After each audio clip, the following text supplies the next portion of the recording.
København er ikke så pokkers gammel. Kun omkring 1000 år. Og det er jo ikke meget, hvis vi sammenligner med Rom, Athen, London eller Istanbul. Løngangsstræden. Forestil jer, og det er vanskeligt at forestille sig, synes jeg. Forestil jer, at strandlinjen, den oprindelige strandlinje, kystlinje, ud mod sundet mellem Amager og Sjælland, som på et tidspunkt var 1,3 kilometer bredt. Næsten 1,5 kilometer var der til Amager. Der var 10 meter dybde, og efterhånden så er hele dette store sund, den store vandpassage, ja, den er blevet opfyldt gennem de 1000 år, som vi, eller måske 800-900 år, som vi aktivt har arbejdet på at få opbygget denne vidunderlige by, København.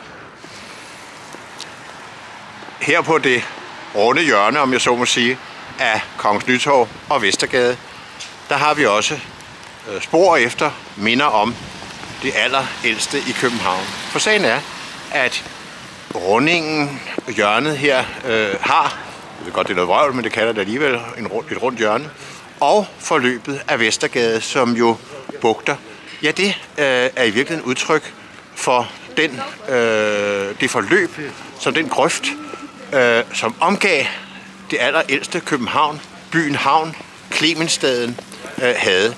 Og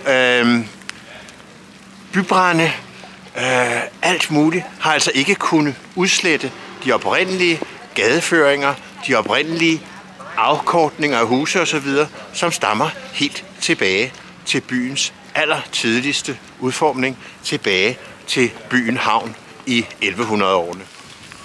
På samme måde kan man se andre gadeforløb i København, som tydeligt afspejler, hvordan nogle mennesker for måske 1000 år, eller måske endnu længere siden, gik i dette område, skrånende ned mod kystlinjen, og altså dannede nogle stier, som siden blev til veje, hvis forløb vi stadig kan gense. For eksempel Købmagergade, gamle Kødmangergade, det snoninger, de ikke rette forløb, som gaden har, ja, det er i virkeligheden udtryk for, hvordan nogle mennesker i et fuldstændig andet landskab færdedes for 1000 år siden. Det kan vi stadig se i København.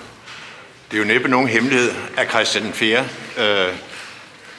Kan takkes for rigtig mange af de udviklinger og de bygninger, vi ser i København i dag. Og en af hans absolut mest enestående bidrag er efter min opfattelse hans krigshavn, som ligger her mellem Proviantgården til den ene side og Tøjhusmuseet, eller Tøjhuset, til den anden side. Og herimellem ligger jo Bibliotekshaven, men hvor vi går ud nu, ja, det var altså op til midten af det før forrige århundrede, altså midten af 1800-tallet, var det vand, som altså udgør den krigshavn, som Christian den 4. lod opføre efter venetiansk forbillede i 1600-årene. Bag mig her ser vi Tøjhusmuseet, og det var altså det tidligere tøjhus, der hvor skibene, det område her, vi står i nu, det var altså havn, ind til murene, som vi ser der, og i tøjhuset, der var kanoner, anden våbenudrustning, som skibene blev sejlet ind hernede, hvor det nuværende resterne af det gamle kongelige bibliotek ligger. Der blev skibene altså sejlet ind, bukseret ind, antager jeg, og så kom de først over på Tøjhuset, hvor de blev bestykket med kanoner, og det var en ganske vanskelig sag at finde præcis det rette antal kanoner og få dem afbalanceret, sådan så skibet var sødygtigt. Når det var sket, ja, så sejlede de over, eller blev ført over, bukseret over til Proviantgården, hvor de så i øvrigt blev forsynet med, hvad der skulle til af fødevarer, drikkevarer, øl, saltet sild, spegesild, saltet flæsk osv.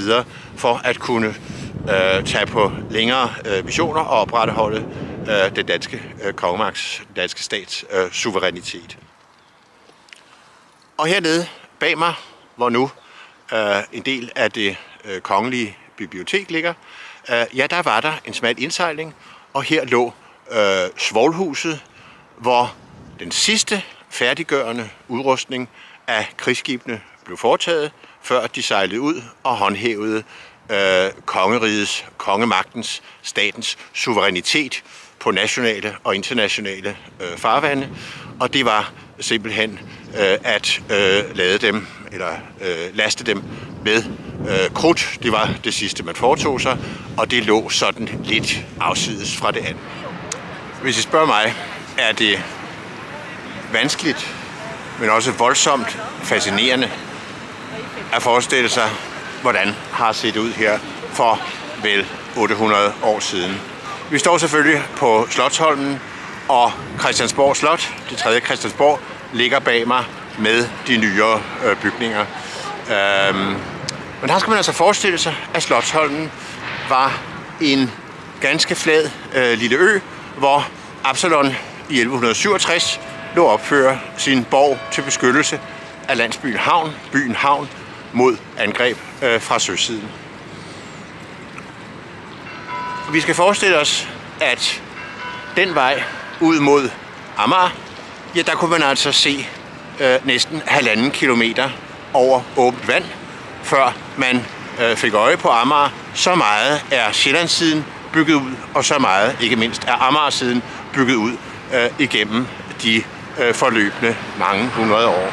Og herover der havde vi så Bremerholm liggende, en tilsvarende lille holm, ligesom Slotsholmen, og den lå for sig selv. Opfyldninger og så videre har gjort, at det hele nu naturligvis hænger sammen. Men på Bremerholm, der lå i flere hundrede år Gammelholm, orlogsflådens værft, og her forløb Holmens Kanal op og ind, således at man kunne bugsere skibe ind og reparere og i det hele taget også søsætte nye skibe her i farvandet mellem Amager og Bremerholm.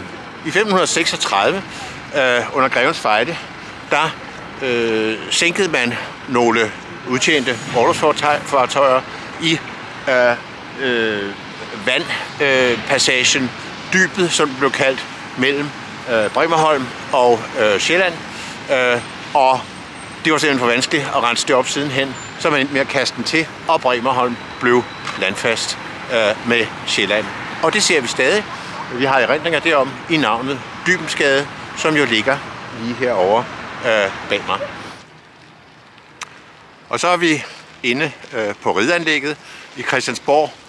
En vidunderlig snedækt vinter eftermiddag, hvor det hele jo lyser venligt. Vi hører rådsklokkerne i baggrunden.